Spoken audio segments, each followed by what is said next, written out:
है।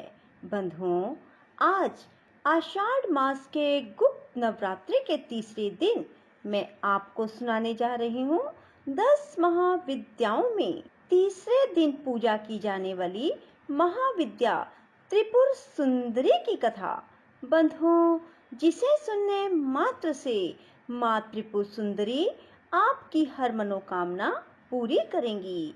बंधुओं, माँ त्रिपुर सुंदरी अनुपम सौंदर्य वाली, भक्तों को अभय प्रदान करने वाली, यौवन युक्त और 3 लोकों में विराजमान है और उन्हें कई नामों से जाना जाता है।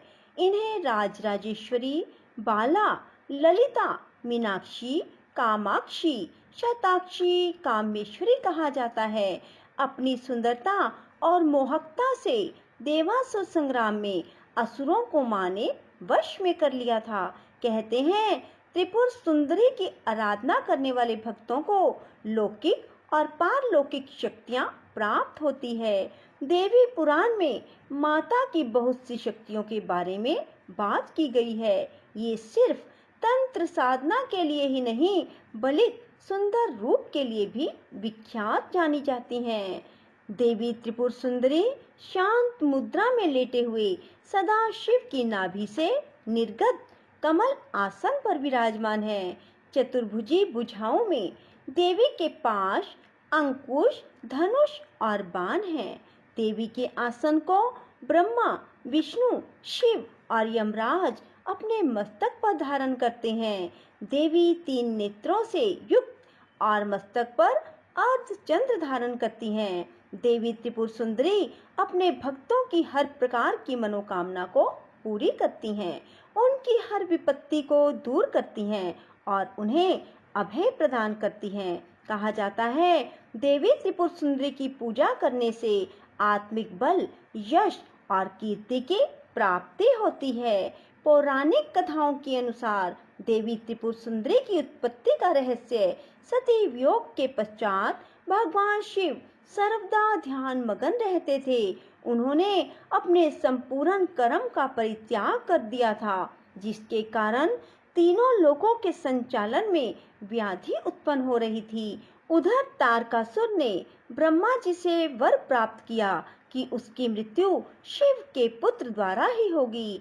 समस्त देवताओं ने भगवान शिव को ध्यान से जगाने के लिए कामदेव और उनकी पत्नी रति देवी को कैलाश भेजा। कामदेव ने कुसुम सर नामक मोहिनी बाण से भगवान शिव पर प्रहार किया।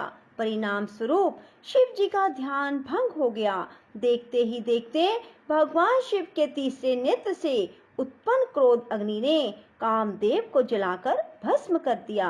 कामदेव की पत्नी रति द्वारा अत्यंत दारुण विलाप करने पर भगवान शिव ने कामदेव को पुनः द्वापर युग में भगवान कृष्ण के पुत्र रूप में जन्म धारण करने का वरदान दिया और वहां से अंतर्ध्यान हो गए। सभी देवताओं और रति के जाने के पश्चात भगवान शिव के एक गण द्वारा कामदेव के भस्म से मूर्ति निर्मित की गई और उस निर्मित मूर्ति से एक पुरुष पैदा हुआ। उस पुरुष ने भगवान शिव की स्तुति की। इस प्रकार भगवान शिव द्वारा उस पुरुष का नाम भांड रखा गया। शिव के क्रोध से उत्पन्न होने के कारण भांड तमोगुण संपन्न था और वह धीरे धीरे तीनों लोकों पर भयंकर उत्पात मचाने लगा। देवराज इंद्र के राज्य के समान ही भंडासुर ने स्वर्ग जैसे राज्य का निर्माण किया तथा राज करने लगा। तदंतर भंडासुर ने स्वर्ग लोक पर आक्रमण कर देवराज इंद्र और स्वर्ग राज्य को चारों ओर से घेर लिया। भयभीत इंद्र नारद मुनि की शरण में गए और इस समस्या के निवारण का उपाय पूछा। देव ऋषि नारद ने आद्य शक्ति की यथाविधि अपने रक्त और मांस से आराधना करने का परामर्श दिया। देवराज इंद्र ने देवी की आराधना की और देवी ने त्रिपुर सुंदरी स्वरूप से प्रकट हो भंडासुर का वध कर देवराज पर कृपा की और समस्त देवताओं को भय मुक्त किया। बंधुओं, भारत के सबसे छोटे प्रदेश त्रिपुरा में त्रिपुर सुंदरी शक्तिपीठ हिंदू धर्म के पावन 51 सिद्ध शक्तिपीठों में से एक